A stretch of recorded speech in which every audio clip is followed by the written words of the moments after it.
And all of this as snow and cold temperatures move in. On the left is what it looks like from Lookout Mountain, but on the right, that's the snow up in Breckenridge, and a lot of that is coming our way. That's why we're under a weather action day. The radar isn't that impressive right now, but that is going to change. We have team coverage at 11. Before we get to Lisa Hidalgo, let's get a check of what things are like in the high country. Denver 7's Eric Lufer has been monitoring conditions out there all morning. He joins us live from Idaho Springs. Eric? Hey, Jason, here in Idaho Springs, the main brunt of this storm hasn't made it this far east yet, but the minute you get to Georgetown and go further, it just gets worse and worse. This is where we were earlier this morning, right at the entrance of the Eisenhower-Johnson tunnels, and we're talking at some points blizzard-like conditions. It was to the point when we saw all of the traffic, we were like, okay, it's time to pack up and head back toward town because we were flat out afraid that we were just going to get stuck in that mess. And we were. It took us a pretty long time just to get through Georgetown and to get to Idaho Springs, where it's mainly just dry on the roads. But this storm is going to continue to push its way further east.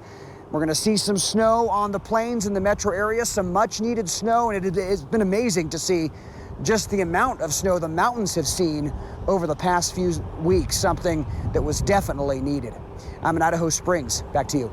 All right, our Eric Lufer, thank you so much. Now we want to bring in Lisa Hidalgo. She's timing out when the snow is going to make it to the metro, along with that drop in temperatures. It's going to get cold and snowy, Lisa. Yeah, it is, and it's going to happen pretty fast this afternoon. Right now, you can see where we're seeing a little bit of snow up over parts of northeastern Colorado, stretching in from Wyoming. Our northern Front Range mountains also picking up some decent snow. Spots like Steamboat, Rocky Mountain National Park, down in through Vail are going to see some really impressive totals, and unfortunately also some pretty gusty winds. As those winds start to pick up, we're going to see some areas of blowing snow here this afternoon. I've been watching this camera here in Winter Park, and things are definitely starting to get a little more, a little darker and a little more snowed in as we start to see more snow moving into that area.